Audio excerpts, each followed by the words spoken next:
पंचम सर्ग में वाल्मीकि रामायण का किष्किंधा कांड से पांचवा अध्याय।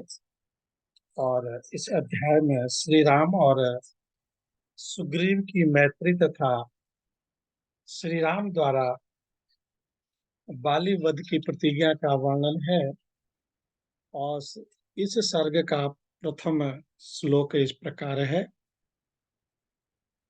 कि ऋष्यमुखात् तु हनुमान गत्वा तं मलयं गिरिम् आचचक्षे तदा वीरो कपिराजाय राघवो।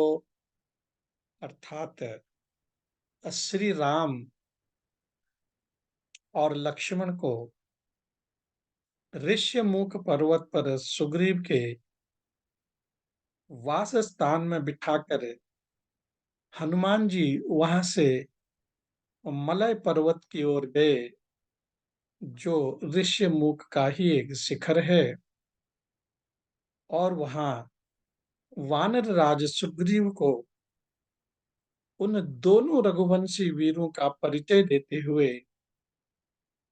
इस प्रकार बोले कि महाप्राज्य जिनका पराक्रम अत्यंत दृढ़ और अमोघ है, वे रामचंद्र जी अपने भाई लक्ष्मण के साथ पधारे हैं। इन श्री राम का आविर्भाव इक्ष्वाकु कुल में हुआ है और ये महाराज दशरथ के पुत्र हैं और सर्वधर्म पालन के लिए संसार में विख्यात हैं। अपने पिता की आज्ञा का पालन करने के लिए इस वन में इनका आगमन हुआ है, जिन्होंने सूय राजसूय और अश्वमेघ यज्ञों का अनुष्ठान करके अग्निदेव को तृप्त किया था। ब्राह्मणों को बहुत सी दक्षिणाएं बांटी थी और लाखों गौवें दान में दी थी। जिन्होंने सत्य भाषण पूर्वक तप के द्वारा वसुधा का पालन किया था, उन्हीं महाराज दशरथ के पुत्र थे श्री राम। पिता द्वारा अपनी पत्नी कैकेयी के लिए दिए हुए वर का पालन करने से निमित्त इस वन में आए हैं।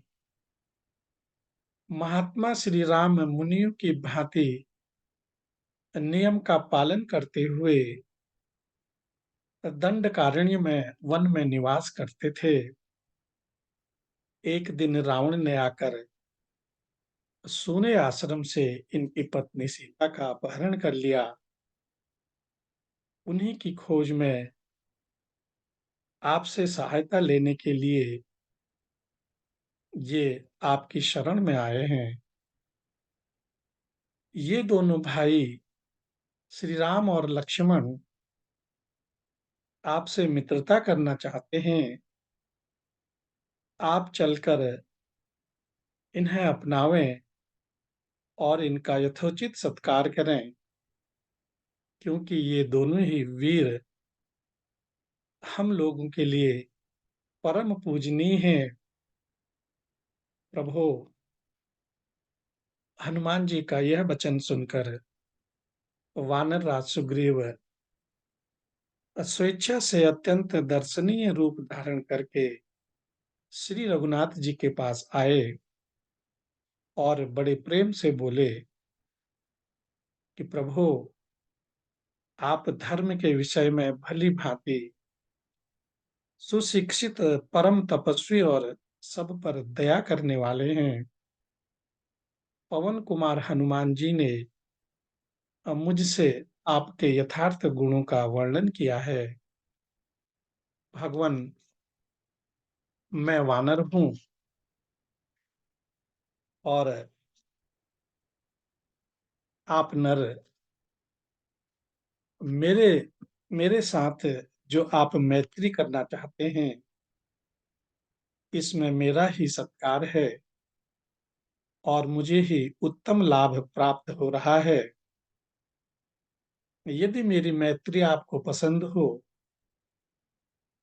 तो मेरा यह हाथ फैला हुआ है, आप इसे अपने हाथ में ले लें और परस्पर मैत्री का अटूट संबंध बना लें।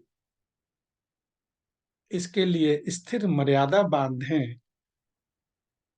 सुग्रीव का यह सुंदर वचन सुनकर भगवान श्री राम का चित्त प्रसन्न हो गया। उन्होंने अपने हाथ से उनका हाथ पकड़कर दबाया और सौहार्द का आश्रय ले बड़े हर्ष के साथ शोक पीड़ित सुग्रीव को छाती से लगा लिया। सुग्रीव के पास जाने के पूर्व हनुमान जी ने पुनः भिक्षु रूप धारण कर लिया था। श्री राम सुग्रीव की मैत्री के समय शत्रुदमन हनुमान जी ने भिक्षु रूप को त्याग कर अपना स्वाभाविक रूप धारण कर लिया और वे लकड़ियों को रगड़कर आग पैदा करने लगे और तत्क्षण उस अग्नि को प्रज्वलित करके उन्होंने फूलों द्वारा अग्निदेव का सादर पूजन किया और फिर एकाग्र चित्त हो श्री राम और सुग्रीव के बीच में साक्षी के रूप में उस अग्नि को प्रसन्नता पूर्वक स्थापित किया। इसके बाद सुग्रीव और श्री रामचंद्र जी ने उस प्रज्वलित अग्नि की प्रदक्षिणा की और दोनों एक दूसरे के मित्र बन गए। उनमें उस इससे उन वानर राज तथा श्री रघुनाथ जी दोनों के हृदय में बड़ी प्रसन्नता हुई। वे एक दूसरे की ओर देखते हुए तृप्त नहीं होते थे। उस समय सुग्रीव ने श्री रामचंद्र जी से प्रसन्नता पूर्वक कहा, आप मेरे मित्र हैं, आज से हम दोनों का दुख और सुख एक है।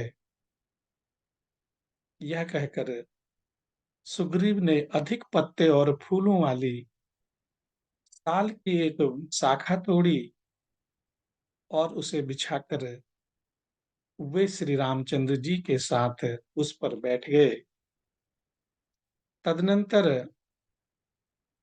पवन पुत्र हनुमान ने अत्यंत प्रसन्न हो चंदन वन की एक डाली जिसमें बहुत से फूल लगे हुए थे तोड़कर लक्ष्मण को बैठने के लिए दी। इसके बाद हर्ष से भरे हुए सुग्रीव ने, जिनके नेत्र हर्ष से खिल उठे थे, उस समय भगवान श्री राम से स्निग्ध और मधुर वाणी में कहा कि श्री राम, मैं घर से निकाल दिया गया हूं और भय से पीड़ित होकर यहाँ विचरता हूं। मेरी पत्नी भी मुझसे छीन ली गई है और मैंने आतंकित होकर वन में इस दुर्गम पर्वत का आश्रय ले लिया है। रघुनंदन, मेरे बड़े भाई बाली ने मुझे घर से निकालकर मेरे साथ वैर बांध लिया है। उसी के त्रास से और भय से मैं उद्भ्रांत चित्त होकर इस वन में निवास करता हूँ। रघुनंदन, बाली के भय से पीड़ित हुए मुझ सेवक को आप अभय दान दीजिए। ककुतत से आपको ऐसा करना चाहिए जिससे मेरे लिए किसी प्रकार का भय न रह जाए। सुग्रीव के ऐसा कहने पर धर्म के ज्ञाता धर्मवत्सल ककुतस्थ कुलभूषण तेजस्वी श्री राम ने हंसते हुए से वहां सुग्रीव से सुग्रीव को इस प्रकार उत्तर दिया कि महाकपे, मुझे मालूम है कि मित्र उपकार रूपी फल देने वाला होता है। मैं तुम्हारी पत्नी का अपहरण करने वाले बाली का वध कर दूंगा। मैं मेरे तुरीण में संग्रहित हुए ये सूर्य तुल्य तेजस्वी बाण अमोघ हैं। इनका वार खाली नहीं जाता और ये बड़े वेगशाली हैं। इनमें कंक पक्षी के पंखों के पक्षी के परों के पंख लगे हुए हैं, जिनसे ये आच्छादित हैं। इनके अग्रभाग बड़े तीखे हैं और गांठें भी सीधी हैं। ये रोष में भरे हुए सर्पों के समान छूटते हैं और इंद्र के वज्र की भांति भयंकर चोट करते हैं। उस दुराचारी बाली पर मेरे ये बाण अवश्य गिरेंगे। आज देखना, मैं अपने विषधर सर्पों के समान तीखे बाणों से मारकर बाली को पृथ्वी पर गिरा दूंगा। वह इंद्र के वज्र से टूट फूट कर गिरे हुए पर्वत के समान दिखाई देगा। अपने लिए परम हितकर वह श्री रघुनाथ जी का वचन सुनकर सुग्रीव को बड़ी प्रसन्नता हुई। अब वे उत्तम वाणी में बोले कि वीर पुरुष सिंह, मैं आपकी कृपा से अपनी पत्नी तथा राज्य को प्राप्त कर सकूं, ऐसा यत्न कीजिए।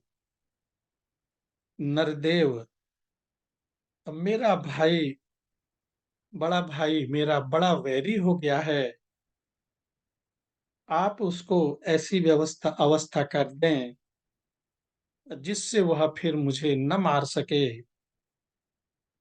सुग्रीव और श्री राम की इस मैत्रीपूर्ण प्रसंग में सीता के प्रफुल्लित कमल जैसे, कपिराज वाली के सुवर्ण जैसे तथा निशाचरों के प्रज्वलित अग्नि जैसे बाएं नेत्र एक साथ ही फड़कने लगे।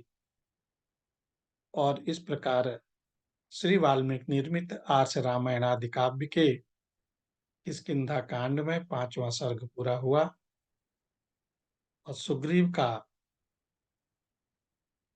श्री राम को अब हम छठे सर्ग का अध्ययन करते हैं। इस सर्ग में सुग्रीव का श्री राम को सीता जी के आभूषण दिखाना तथा श्री राम का शोक एवं रोषपूर्ण वचन का वर्णन है। और इस सर्ग का प्रथम श्लोक इस प्रकार है कि पुनरेवाव्रतीत प्रीतो राघवं रघुनंदनम अयमाख्याति ते रामम सचिवो मंत्रिसत्तमम् तमः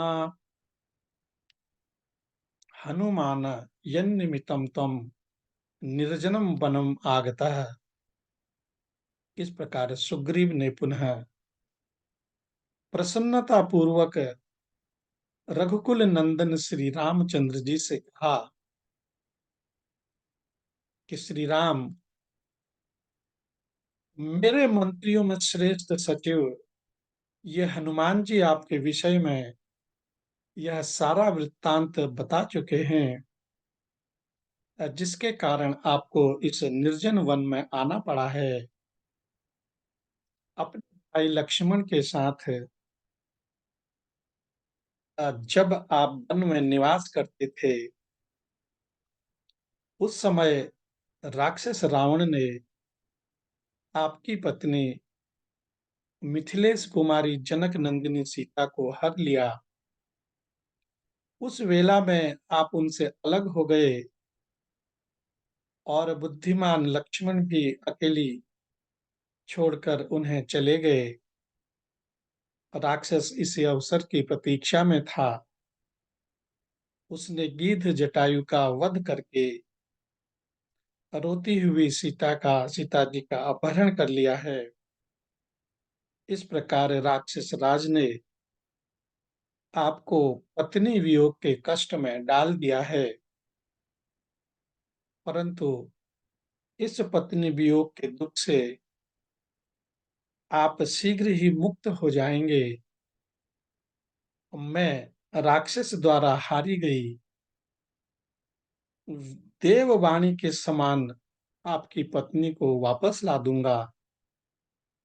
शत्रुदमन श्री राम, आपकी भार्या सीता पाताल में हो या आकाश में, मैं उन्हें ढूंढ कर लाकर आपकी सेवा में समर्पित कर दूंगा। रघुनंदन, आप मेरी इस बात को सत्य माने।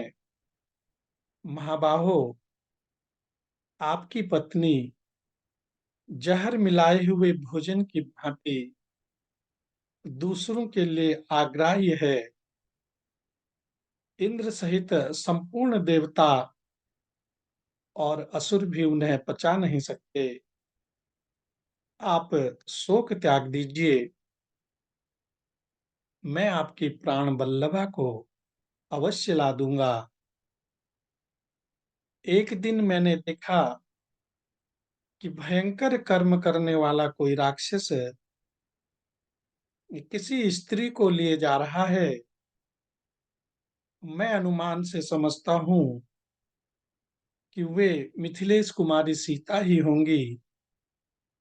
इसमें संशय नहीं है, क्योंकि वे टूटे हुए स्वर में हा राम,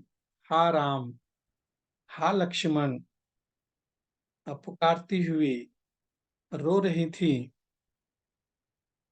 तथा रावण की गोद में नागराज की वधू नागिन की भांति छटपटाती हुई प्रकाशित हो रही थी। चार मंत्रियों सहित पांचवा मैं इस शैल शिखर पर बैठा हुआ था और मुझे देखकर सीता देवी ने अपनी चादर और कई सुंदर आभूषण ऊपर से गिराए थे। और रघुनंदन, वे सब वस्तुएं हम लोगों ने लेकर रख ली। मैं अभी लेकर आता हूँ, आप उन्हें पहचान सकते हैं। तब राम ने यह प्रिय संवाद सुनाने वाले सुग्रीव से कहा कि सखे, शीघ्र ले आओ, क्यों विलंब करते हो। और उसके ऐसा कहने पर सुग्रीव शीघ्र ही श्री रामचंद्र जी का प्रिय करने की इच्छा से पर्वत की एक गहन गुफा में गए और चादर तथा वे आभूषण लेकर निकल आए। बाहर आकर बानर राज ने ले लीजिए, यह देखिए, ऐसा कहकर श्री राम को वे सारे आभूषण दिखाए। उन वस्त्र और सुंदर आभूषणों को लेकर श्री रामचंद्र जी कुहासे से ढके हुए चंद्रमा की भांति आंसुओं से अवरुद्ध हो गए। सीता के स्नेहवश बहते हुए आंसुओं से उनका मुख और वक्षस्थल भीगने लगे। वे हा प्रिय, ऐसा कहकर रोने लगे और धैर्य छोड़कर पृथ्वी पर गिर पड़े। उन उत्तम आभूषणों को बारंबार हृदय से लगाकर वे बिल में बैठे हुए रोष में भरे हुए सर्प की भांति जोर जोर से सांस लेने लगे। उनके आंसुओं का वेग रुकता ही नहीं था। अपने पास खड़े हुए सुमित्रा कुमार लक्ष्मण की ओर देखकर श्री राम दीन भाव से विलाप करने लगे। विलाप करते हुए बोले कि लक्ष्मण, देखो, राक्षस के द्वारा हरी जाती हुई विदेह नंदिनी सीता ने यह चादर और ये गहने अपने शरीर से उतारकर पृथ्वी पर डाल दिए हैं। निशाचर के द्वारा अपहृत होती हुई सीता के द्वारा त्यागे गए ये आभूषण निश्चय ही घास वाली भूमि पर गिरे होंगे, क्योंकि इनका रूप ज्यों का त्यों दिखाई देता है। ये टूटे फूटे नहीं हैं। और श्री राम के ऐसा कहने पर लक्ष्मण बोले कि भैया, मैं इन बाजूबंदों को तो नहीं जानता और ना इन कुंडलों को ही समझ पाता हूँ कि किसके हैं, परंतु प्रतिदिन भाभी के चरणों में प्रणाम करने के कारण मैं इन दोनों नूपुरों को अवश्य पहचानता हूँ। तब श्री रघुनाथ जी सुग्रीव से इस प्रकार बोले कि सुग्रीव, तुमने तो देखा है वह भयंकर रूपधारी राक्षस मेरे प्राण प्यारी सीता को किस दिशा की ओर ले गया है। यह बताओ, मुझे महान संकट देने वाला वह राक्षस कहाँ रहता है। मैं केवल उसी के अपराध के कारण समस्त राक्षसों का विनाश कर डालूंगा। उस राक्षस ने मैथिली का अपहरण करके मेरा रोष बढ़ाकर निश्चय ही अपने जीवन का अंत करने के लिए मौत का दरवाजा खोल दिया है। वानरराज, जिस निशाचर ने मुझे धोखे में डालकर मेरा अपमान करके मेरी प्रियतमा का वन से अपहरण किया है, वह मेरा घोर शत्रु है। तुम उसका पता लगाओ, तुम उसका पता बताओ। मैं अभी उसे यमराज के पास पहुंचाता हूँ। और इस प्रकार श्री वाल्मीकि निर्मित आर्ष रामायण आदि काव्य के किष्किंधा कांड में छठा सर्ग पूरा हुआ। और अब हम सातवें सर्ग का अध्ययन करते हैं। इस सर्ग में सुग्रीव का श्री राम को समझाना तथा श्री राम का सुग्रीव को उनकी कार्यसिद्धि का विश्वास दिलाने का वर्णन है। और इस सर्ग का प्रथम श्लोक इस प्रकार है कि एव मुक्तस्तु सुग्रीवो रामेणार्तेन वानरः अब्रवीत प्राञ्जलिं वाक्यं सवाष्पं बाष्पगद्गदः। अर्थात श्री राम ने शोक से पीड़ित होकर जब ऐसी बातें कही, तब वानरराज सुग्रीव की आंखों में आंसू भर आए और वे हाथ जोड़कर अश्रु गदगद कंठ से इस प्रकार बोले कि प्रभु, नीच कुल में उत्पन्न हुए उस पापात्मा राक्षस का गुप्त निवास स्थान कहाँ है, उसमें कितनी शक्ति है, उसका पराक्रम कैसा है, अतः अथवा वह किस वंश का है। इन सब बातों को मैं सर्वथा नहीं जानता, परंतु आपके सामने सच्ची प्रतिज्ञा करके कहता हूँ कि मैं ऐसा यत्न करूँगा कि जिससे मिथिलेश सीता कुमारी आपको मिल जाएँ और इसलिए शत्रुदमन वीर आप शोक का त्याग करें। तो मैं आपके संतोष के लिए सैनिकों सहित रावण का वध करके अपना ऐसा पुरुषार्थ प्रकट करूँगा जिससे आप शीघ्र ही प्रसन्न हो जाएँगे। इस तरह मन में व्याकुलता लाना व्यर्थ है। आपके हृदय में स्वाभाविक रूप से जो धैर्य है, उसका स्मरण कीजिए। इस तरह बुद्धि और विचार को हल्का बना देना, उसकी सहज गंभीरता को खो देना, आप जैसे महापुरुषों के लिए उचित नहीं है।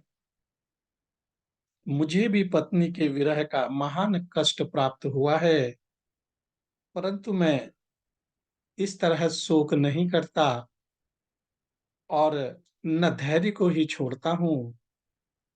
यद्यपि मैं एक साधारण बानर हूँ, तथापि अपनी पत्नी के लिए निरंतर शोक नहीं करता।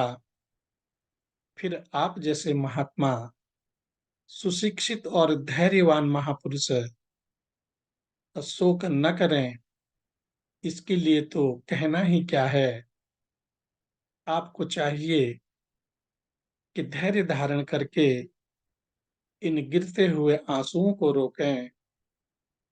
सात्विक पुरुषों की मर्यादा और धैर्य का परित्याग न करें। आत्मीय जनों के वियोग आदि से होने वाले शोक में, आर्थिक संकट में अथवा प्राणांतकारी भय उपस्थित होने पर जो अपनी बुद्धि से दुख निवारण के उपाय का विचार करते हुए धैर्य धारण करता है, वह कष्ट नहीं भोगता है। जो मूढ़ मानव सदा घबराहट में ही पड़ा रहता है, वह पानी के भार से दबी हुई नौका के समान शोक में विवश होकर डूब जाता है। मैं हाथ जोड़कर कहता हूँ, प्रेम पूर्वक अनुरोध करता हूँ कि आप प्रसन्न हों और पुरुषार्थ का आश्रय लें। शोक को अपने ऊपर प्रभाव डालने का अवसर न दें। जो शोक का अनुसरण करते हैं, उन्हें सुख नहीं मिलता और उनका तेज भी क्षीण हो जाता है। अतः आप शोक न करें। राजेंद्र, शोक से आक्रांत हुए मनुष्य के जीवन में उसके प्राणों की रक्षा में भी संशय पैदा उपस्थित हो जाता है। इसलिए आप शोक को त्याग दें और केवल धैर्य का आश्रय लें। मैं मित्रता के नाते हित की सलाह देता हूँ, आपको उपदेश नहीं दे रहा हूँ। आप मेरी मैत्री का आदर करते हुए कदापि शोक न करें। सुग्रीव ने जब इस प्रकार मधुर वाणी में सांत्वना दी, तब श्री रघुनाथ जी ने आंसुओं से भीगे हुए अपने मुख को वस्त्र के छोर से पोंछ लिया और सुग्रीव के वचन से शोक का परित्याग करके स्वस्थ चित्त हो ककुतस्थ कुलभूषण भगवान श्री राम ने मित्रवर सुग्रीव को हृदय से लगा लिया और इस प्रकार कहा कि सुग्रीव, एक स्नेही और हितैषी मित्र को जो कुछ करना चाहिए, वही तुमने किया है। तुम्हारा कार्य सर्वथा उचित और तुम्हारे योग्य है। सखे, तुम्हारे आश्वासन से मेरी सारी चिंताएं जाती रहीं। अब मैं पूर्ण स्वस्थ हूँ। तुम्हारे जैसे बंधु का विशेषतः ऐसे संकट के समय मिलना कठिन होता है, परंतु तुम्हें मिथिलेश कुमारी सीता तथा रौद्र रूपधारी दुरात्मा राक्षस रावण का पता लगाने के लिए प्रयत्न करना चाहिए, और साथ ही मुझे भी इस समय तुम्हारे लिए जो कुछ करना आवश्यक हो, उसे बिना किसी संकोच के बताओ। जैसे वर्षा काल में अच्छे खेत में बोया हुआ बीज अवश्य फल देता है, उसी प्रकार तुम्हारा सारा मनोरथ सफल होगा। वानर श्रेष्ठ, मैं जो अभिमान पूर्वक यह बाली के वध आदि करने की बात कही है, उसे तुम ठीक ही समझो। मैंने पहले भी कभी झूठी बात नहीं कही है, और भविष्य में भी कभी असत्य नहीं बोलूंगा। इस समय जो कुछ कहा है, उसे पूर्ण करने के लिए प्रतिज्ञा करता हूँ, और तुम्हें विश्वास दिलाने के लिए सत्य की शपथ खाता हूँ। श्री रघुनाथ जी की बात विशेषतः उनकी प्रतिज्ञा सुनकर अपने वानर मंत्रियों सहित सुग्रीव को बड़ी प्रसन्नता हुई। इस प्रकार एकांत में एक दूसरे के निकट बैठे हुए वे दोनों नर और वानर श्री राम और सुग्रीव ने परस्पर सुख और दुखों की बातें कही, जो एक दूसरे के अनुरूप थी। राजा धीराज महाराज श्री रघुनाथ जी की बात सुनकर वानर वीरों के प्रधान विद्वान सुग्रीव ने उस समय मन ही मन अपने कार्य को सिद्ध हुआ ही माना, और इस प्रकार श्री वाल्मीकि निर्मित आर्ष रामायण आदि काव्य के किष्किंधा कांड में 7वां सर्ग पूरा हुआ। आज बस इतना ही। आगे की कथा कल पढ़ेंगे, और तब तक के लिए भगवान के आप सभी प्रेमी भक्तजनों को मेरा प्यार भरा नमस्कार, प्रणाम।